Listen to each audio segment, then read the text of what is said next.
नमस्कार बच्चों। आज हम पढ़ेंगे साखियाँ क्षितिज पद्य भाग से पहला पाठ। इस पाठ को कबीरदास जी के द्वारा लिखा गया है। साखी का मतलब होता है प्रत्यक्ष ज्ञान, ठीक है, या इसको हम साक्ष्य भी कह सकते हैं। ये ज्ञान पर आधारित होती हैं, मतलब ये अपनी बात कहने का तरीका है कि हमारे अंदर जो विचार हैं, जो भावनाएं हैं, उनको हम किस तरीके से प्रकट करें। कोई दोहे के रूप में लिखता है, कोई पद के रूप में लिखता है, कोई सवैये के रूप में लिखता है, कोई चौपाई के रूप में लिखता है। तुलसीदास ने चौपाई के रूप में लिखा, रसखान ने सवैये के रूप में लिखा, कबीरदास जी ने, रहीमदास जी ने दोहे के रूप में लिखा। इन्होंने कबीरदास जी ने इन्होंने इनको साखी नाम दिया लेकिन ये दोहे ही हैं।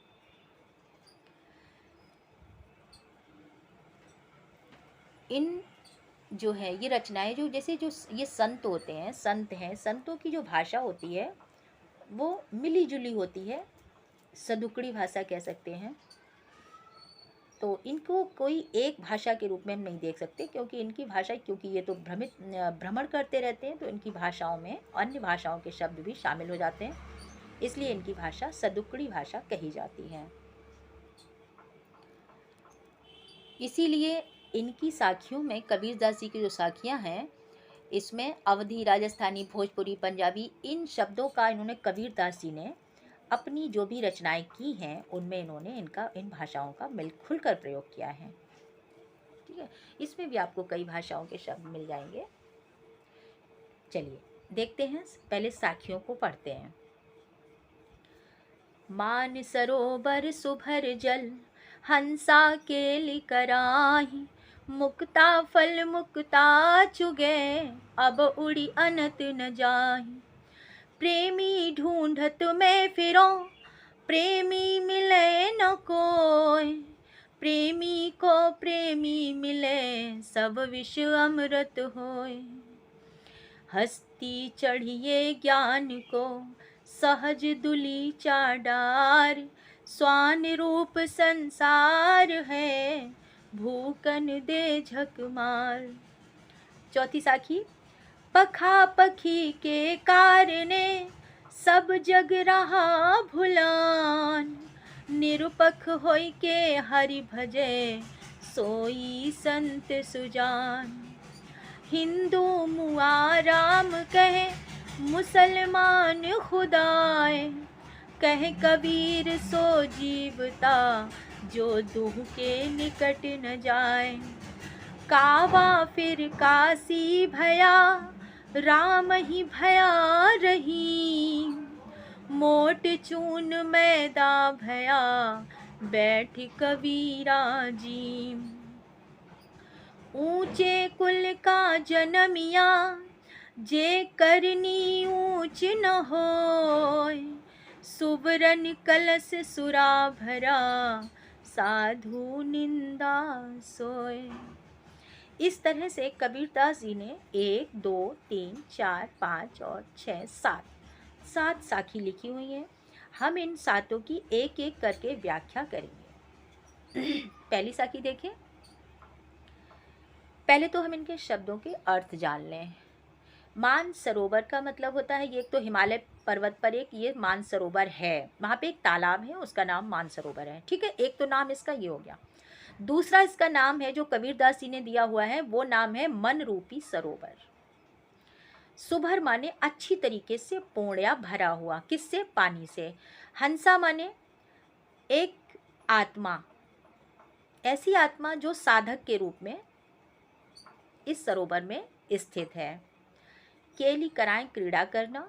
मुक्ताफल, भक्ति रूपी मुक्ताफल, भक्ति रूपी मोती।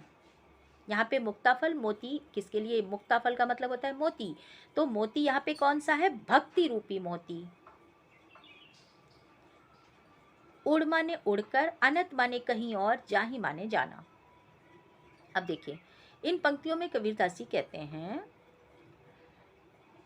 कि पवित्र जल से भरे हुए, पवित्र जल से भरे हुए मन रूपी सरोवर में, ध्यान दीजिएगा शब्दों पर, अच्छी तरीके से पूर्ण रूप से पवित्र जल से भरे हुए मन रूपी सरोवर में साधक की आत्मा रूपी हंस दिन रात क्रीड़ा कर रहा है।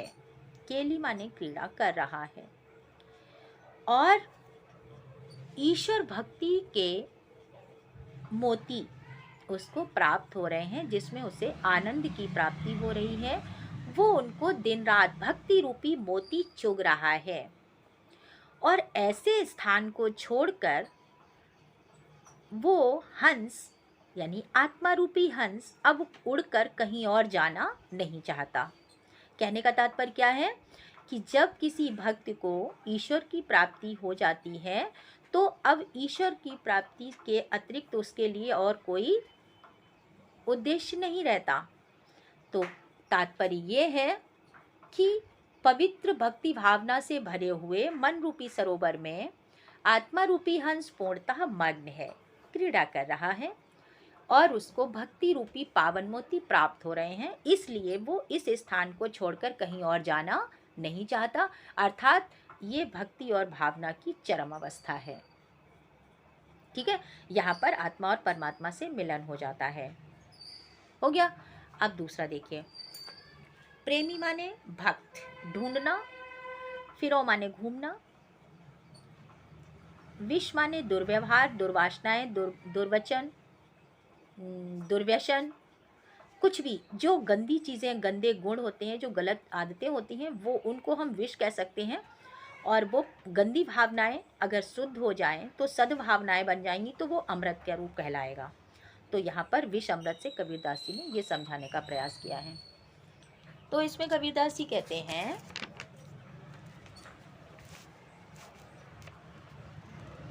कबीरदास जी कहते हैं कि मैं किसी सच्चे प्रेमी की तलाश में घूमने निकला।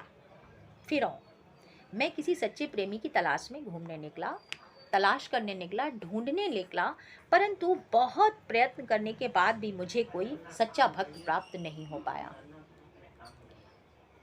ठीक है, लेकिन जब मुझे एक सच्चे प्रेमी की प्राप्ति हो गई, सच्चे भक्त की प्राप्ति हो गई, तो मेरे सारे पाप, मेरी सारी दुर्भावनाएं, दुर्व्यसन, दुर्विचार सब समाप्त हो गए और वे अमृत में बदल गए, पुण्य में बदल गए। यहाँ पे अमृत का मतलब पुण्य भी, पाप, यहाँ पे पाप लेंगे तो यहाँ पे पुण्य हो जाएगा।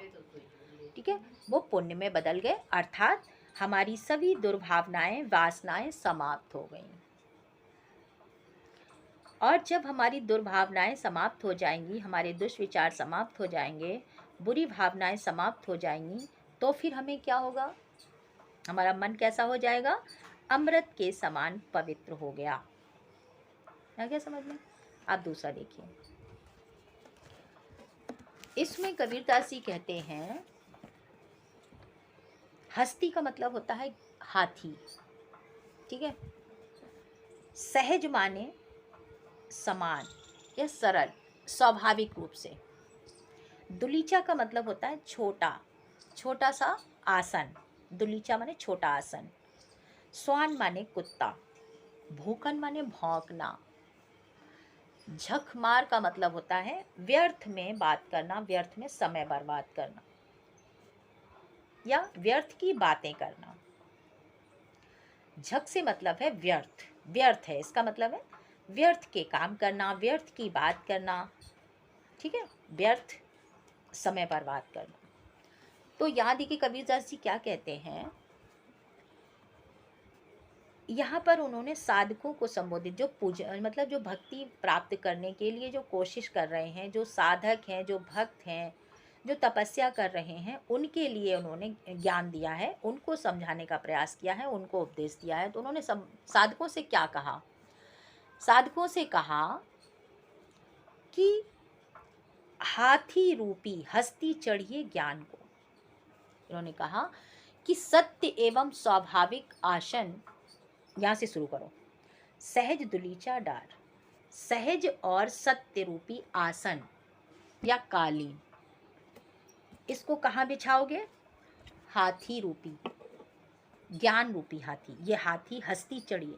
ये कौन सा चढ़िए? ज्ञान रूपी हाथी, ज्ञान रूपी हाथी पर सहजता का और सच्चाई का कालीन बिछा लो। समझ गए? कालीन बिछाओ और उस पर डालकर चलते रहो, मतलब सत्य के रास्ते पर चलते रहो और सहज बने रहो।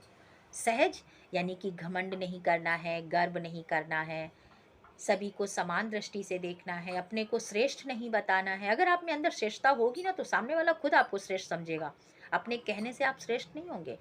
इसलिए कबीरदास जी साधक को बताना चाहते हैं कि तुम हमेशा सहज के रास्ते पर चलो, सहज रखो, अपने आप को सहजता बनाए रखो, सहज और सच्चाई के रास्ते पर चलो।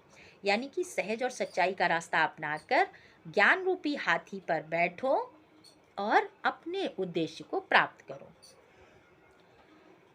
इसके लिए जब तुम चलोगे, जब आप इस रास्ते पर चलोगे तो क्या होगा कि तुम्हें तमाम ऐसे लोग मिल जाएंगे जो तुम्हारे जीवन में रास्ते में बाधाएं उत्पन्न करेंगे। ठीक है, बाधाएं उत्पन्न करेंगे। वो कौन होंगे लोग? ये अज्ञानी संसार। ये संसार जो है वो कैसा है? कुत्ते के समान अज्ञानी है। संसार के जो अन्य लोग हैं वो कुत्ते के समान अज्ञानी हैं और वो क्या करेंगे? वो भौंकेंगे, व्यर्थ की बातें करेंगे, तुम्हारा समय बर्बाद करेंगे। ठीक है, और तुम्हारा समय नष्ट करेंगे। तो कबीरदास जी कहना चाहते हैं कि तुम इनकी परवाह किए बिना, ठीक है, इनकी परवाह किए बिना तुम अपने उद्देश्य की प्राप्ति के लिए लगातार प्रयास करते रहो। ठीक है, इसलिए तुम्हें सहज मार्ग पर हमेशा चलते रहना चाहिए। हो गया तीसरा, समझ आ गया होगा। अब हम चौथे को देखेंगे, पखापखी। पखापखी का मतलब होता है पक्ष और विपक्ष।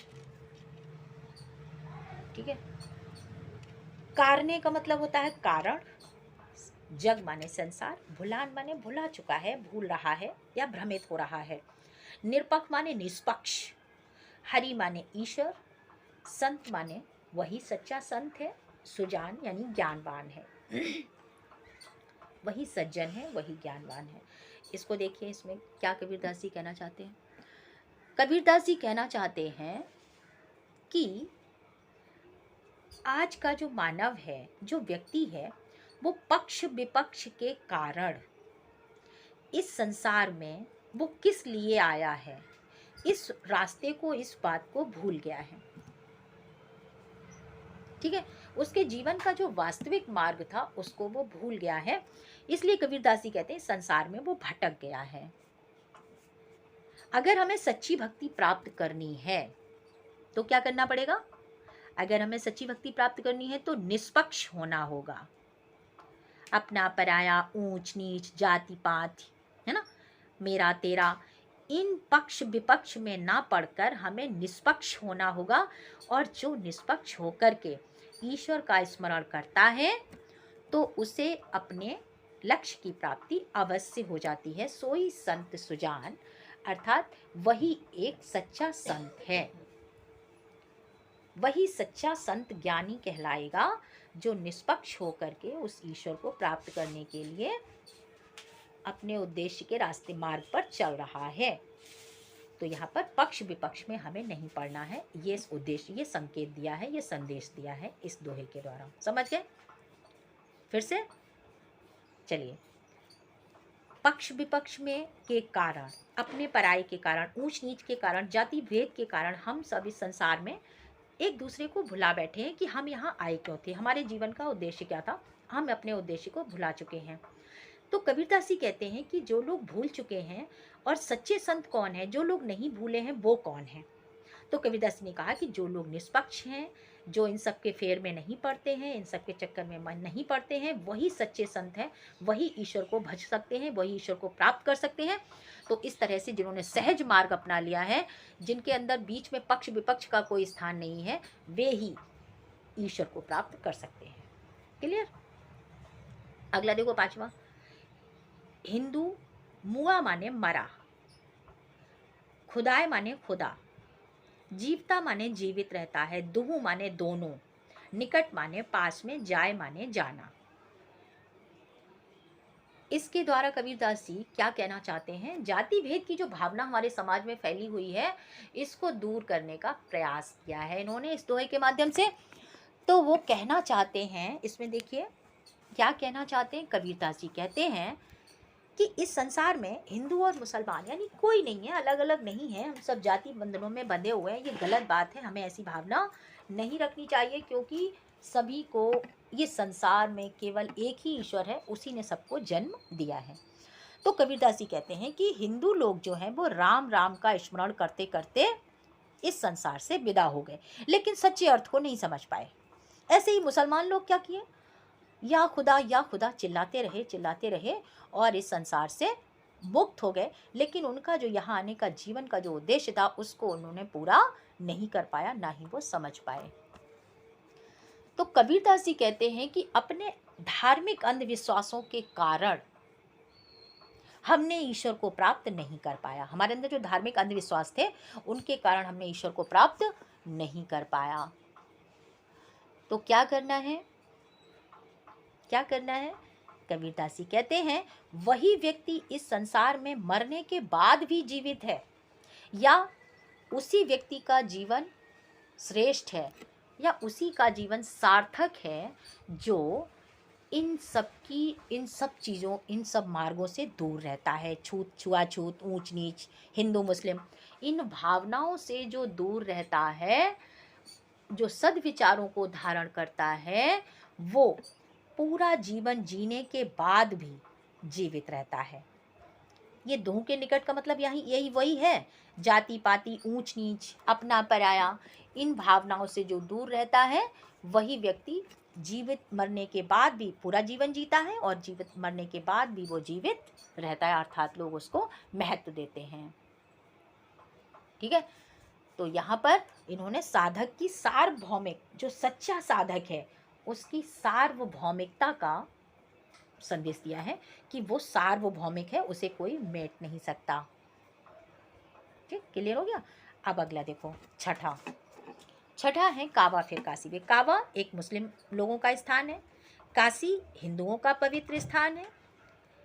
और मोट चून, मोटा चून माने आटा, मैदा तो जानते ही हो, बैठ कबीरा जीम माने खाना, ग्रहण करना। इसमें कबीरदास जी कहते हैं कि मनुष्य को भेदभाव की भावना से ऊपर उठकर अपना जीवन जीना चाहिए, ये संदेश दिया है उन्होंने। ठीक है, इससे ऊपर हटकर जीना चाहिए। क्यों? क्योंकि मुसलमानों का त्योहार, जो तीर्थ स्थान है वो काबा है, और काशी हिंदुओं का तीर्थ स्थान है। काशी के बीच, जो दोनों के बीच में जो आडंबर है, वाह्य आडंबर, अंधविश्वास, उन सबको जो खत्म कर देता है वो क्या हो जाता है? एक हो जाता है। ना राम रहता है और ना वहाँ पर रहीम रहता है, दोनों एक हो जाते हैं। जब हमारा अंधविश्वास समाप्त हो जाता है तो हमारे अंदर का जो अंतर, हमारे हृदय का जो अंतर है वो समाप्त हो जाता है। ठीक है, तो यहाँ पर कबीरदास जी कहते हैं जिस मोटे चून को, जिस मोटे आटे को मैं अखाद्य मतलब खाने योग्य नहीं समझ रहा था, क्योंकि अखाद्य माने खाने योग्य क्यों? मोट चून मैदा भया, ये जो मोटा चून था, मैदा था, मोटा चून था, मैंने मतलब कि जो हमारे अंदर अंधविश्वास, मोटा चून यहाँ पर अंधविश्वास है और भेदभाव की भावना है। तो जब तक मेरे अंदर भेदभाव की भावना थी हम एक नहीं हो पाए, लेकिन जब मेरे अंदर से भेदभाव की भावना मिट गई तो हमारे अंदर एकता की भावना आ गई, और जो चीज़ हमारे लिए बुरी थी वही चीज़ हमारे लिए मैदा के समान महीन हो गई। और अब मैं सब एक साथ, अब हिंदू मुस्लिम सब एक साथ, क्योंकि भेदभाव की भावना मिट गई, इससे क्या हुआ? अब हम सब एक साथ बैठकर आराम से खा रहे हैं। कहने का से क्या हुआ कि भेदभाव जब समाप्त हुआ, धार्मिक भेदभाव जब समाप्त हुआ, तो राम रहीम के नाम पर जो हमारे अंदर दुर्विचार थे, दुर्भावनाएं थी, वो सब नष्ट हो गई हैं, और हम सब एक ईश्वर की संतान है, ऐसी भावना आ गई है। ठीक है, अब अगला देखो, ऊंचे कुल का जन्मिया जे करनी ऊंच न होए। इसमें क्या है? कुल माने वंश, जन्मिया माने जन्म लेना, करनी माने कर्म, सुवरन माने सोना, कलश, सुरा माने शराब, निंदा माने बुराई। इसमें देखिए क्या कबीरदास जी कहना चाहते हैं इसमें कबीरदास जी कहते हैं कि मनुष्य, कोई भी मनुष्य अगर ऊंचे कुल में जन्म लेता है, कितना भी ऊंचे कुल में जन्म ले ले, और उसके अगर कर्म अच्छे नहीं हैं, कर्म ऊंचे नहीं हैं, ऊंच का मतलब यहाँ पे अच्छे कर्मों से है, ठीक है। और यहाँ पे अच्छा कुल, कुल माने वंश, जिस परिवार, कुल माने परिवार, ऐसा परिवार जहाँ किसी प्रकार की कोई कमी नहीं, ऐसा परिवार। अगर ऐसे परिवार में कोई व्यक्ति जन्म लेता है, लेकिन जन्म लेने के बाद उसकी करनी अच्छी नहीं है, उसके कर्म अच्छे नहीं हैं, तो हम उसे अच्छा व्यक्ति नहीं कह सकते। कैसे नहीं कह सकते? उसको श्रेष्ठ हम नहीं कह सकते, अच्छा नहीं कह सकते, श्रेष्ठ नहीं कह सकते। उसको ऐसे कुल में जन्म लेने से कोई लाभ नहीं। क्यों लाभ नहीं है, ये नीचे बताया है। जैसे शराब, एक सोने का बना हुआ कलश हो और उस सोने से कलश में शराब भर दी जाए,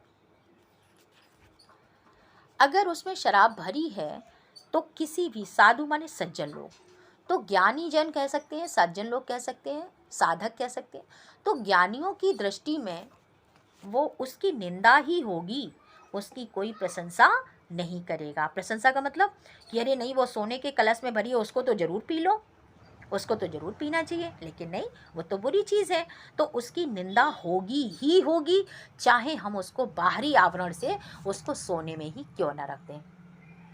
तो कहने का मतलब क्या है कि यदि निंदा के योग्य कोई चीज़ है तो वो निंदा के योग्य ही रहेगी, उस प्रशंसनीय नहीं हो सकती। इसलिए मनुष्य अपने कर्मों से ऊंच बनता है, कर्मों से उच्च बनता है, कर्मों से महान बनता है, उच्च कुल में जन्म लेने से नहीं। अगर ऊंचे कुल में जन्म लिया है तो उससे वो ऊंचा नहीं कहलाएगा जब तक उसके कर्म अच्छे नहीं होंगे, ठीक है। अब इसका देखो, अब इसमें हम आपको ये बता दें कि इसमें क्या क्या है। मानसरोवर सुभर, अब इसमें अनुप्रास अलंकार है, ठीक है। मुक्ता, मुक्ता मामा वर्ड क्या प्रति बार बार होगी है, तो मुक्ता। केल कराही, इसमें भी अनुप्रास अलंकार है, ठीक है। यहाँ पर भी जो है कुछ नहीं है। यहाँ पर देखिए हस्ती, यहाँ पे रूपक अलंकार है। हाथी रूपी ज्ञान, ज्ञान रूपी हाथी, गलत हो गया, हाथी यहाँ है, ज्ञान यहाँ है, तो ज्ञान रूपी हाथी पर यहाँ पे रूपक अलंकार है, ठीक है। स्वान रूप संसार, यहाँ पर भी रूपक अलंकार है, ठीक है। यहाँ पर सोई संत सुजान, यहाँ पर भी भुलान, नावड़ की, अब अनुप्रास अलंकार लगभग सभी में है, ठीक। कहे कबीर सो जीता, यहाँ पर भी अनुप्रास अलंकार है सभी में ज़्यादातर, यहाँ पर भी अनुप्रास, तो इसमें कोई विशेष बात नहीं, अनुप्रास और रूपक अलंकारों की इसमें प्रयोग किया गया है, ठीक है, सारे दोहे में। तो इस तरह से ये पाठ आपका पूरा हुआ, और अब अगला पाठ अगले वीडियो में, ठीक है। Okay, bye.